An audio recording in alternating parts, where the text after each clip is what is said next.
Ayun guys, so meron tayong client na gusto mag-bid.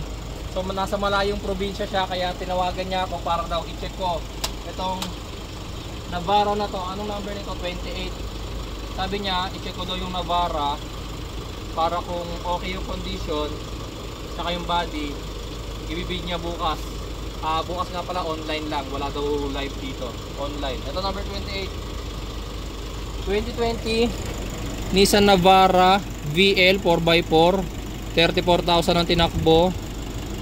Ang naka-declare nila na issue is defective battery. Pero tignan muna natin. So ayan, umaandar yung makina ngayon.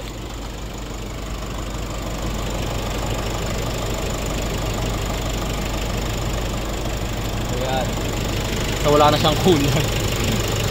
Walang coolant. Nakalimutan yata ang lagyan. Ano nga rito? Ayaw magpatanggal ah. Ayan. Ayan. So medyo low na nga yung coolant dito. Pero naka-coolant naman. Tsaka wala namang sign na naghahalo yung coolant tsaka langis. Ayan. Wala namang sign dito. Ayan. So yung gawin natin guys, scan na rin natin since nandito tayo. Dito sa HMR guys, pumapayag sila ng scanning. Okay. Sa body, marumi. May 360 camera. Pakita mo kay sir kasi yung client natin hindi nga siya makakapunta. Ito sir kailangan mo ipa-buffing ever. Makukuha pa sa buffing yan. Okay. Tapos dito, scan muna natin. Scan muna natin yung aircon. Yung aircon niya malamig sir. Sir, ang susi isa lang. Isa lang daw ang susi sir. Tapos patay muna natin yung aircon, patay natin yung makina. Naka push start nga pala to sir ha. Kabit muna natin yung ating dongle.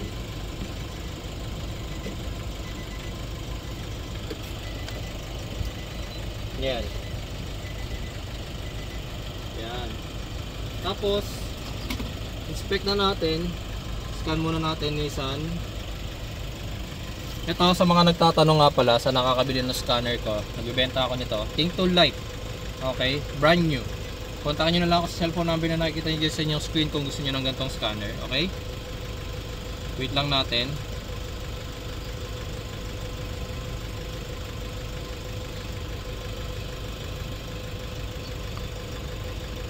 Nissan Navara.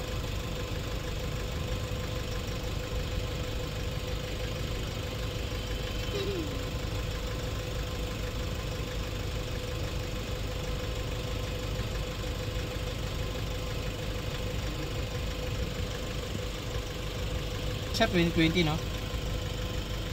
Okay, health report muna tayo.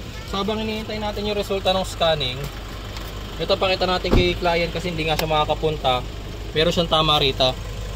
Ito sir, kailangan na dito i-repaint kasi natanggal na yung pintura, kaya nga lumabas na yung pagkaano niya, yung pinaka-yero. Yan, pinakalata niya hanggang dito. Pagdating naman sa gulong, 2019 ang manufacturing date. Ang threads, ang kapal pa nito siguro mga nasa 80% pa or 70%. Toyo tires. Toyo. Tapos yung reserbang gulong niya, ayun makikita mo sir, makapal pa. So mukhang hindi pa na ibababa kasi may mga bala-bala, hibo pa yung kanyang gulong. Ayan. So pakita natin lahat, pati yung kanyang bed liner para ma-et ni client. Tapos ito, apat yung camera niya. Yan, ito yung pangalawang camera niya, yung rear.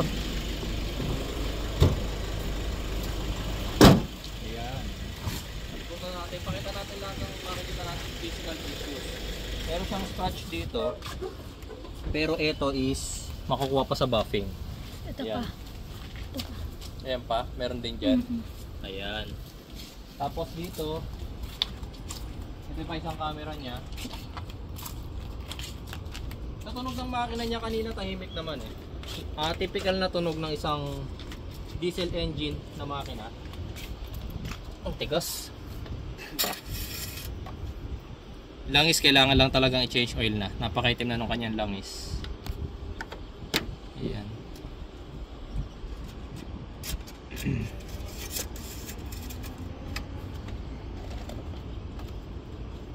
Oh, tigas nga, grabe. Ayaw niya magpatanggal. Ayaw niya magpabukas. Ito sa harap, may scratch. Scratch din to. Ito hindi na makukuha sa buffing kasi natuklap na yung pintura. Tsaka plastic to eh. Repaint na talaga yan. Dito rin sir, meron din, mami. Meron din ano siya rito. Ito makukuha pa sa buffing to. Yan. Tapos na yata tayo ng scanning. Yung number to, number 28. Number 28, no? Ayan. So ito, ay hindi, yung mga ano na lang to, mga dirt, makukuha pa sa buffing yan. Gumagana naman yung ano niya, power seats. Gumagana. Ayan. So tapos na tayo ng scanning. So ito yung mga lumabas na error niya, sir. Ayan. So gawa na rin natin ng report. AV control unit, puro sa ano eh, sa infotainment. Tapos engine speed signal, puro pass. Ay makikita nyo, puro pass errors naman yung mga lumabas. Actually, ayan. Sa engine wala lumabas na error. ABS normal naman. Airbag normal. Transmission normal naman. More on accessories, itong mga lumabas na problem natin. Tsaka pass errors na rin. Okay?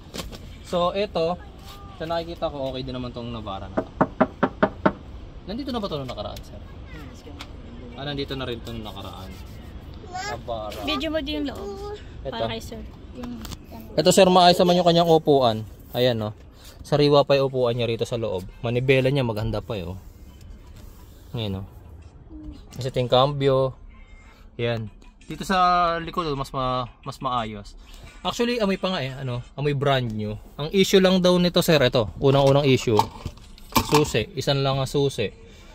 Okay. Tapos yung mga nakita ko na problem sa body, pintura, scratches, dents, overall okay naman sa akin tong Navara na to. Okay? Ayan, pakita mo lang mami. Ito pa. Sige, pakita na rin natin yung taas pala. Ayan. Marami lang eh. Marami lang naman. Dumi lang naman tong mga ta. Oo. Original naman yung mga mags niya. Ito lang medyo manipis na yung sa harap niya. Ayan. Yung gitna makapal pa, asin makapal pa. Kaya nagaganto yan, ano to. Tumatakbo sa yung mga kalsadang ano, yung mababato. Kaya nagkakaganyan ng gulong. Bagay, 4x4 kasi to, kaya malamang ginamit to ng ginamit sa off-road eh. Okay, so eto, sir, yung pina-check mo sa akin na Navara, hindi ko lang siya ma-test drive, pero sa scanning natin, sa tunog ng makina, okay naman siya. Okay? So, yun sir. Thank you po.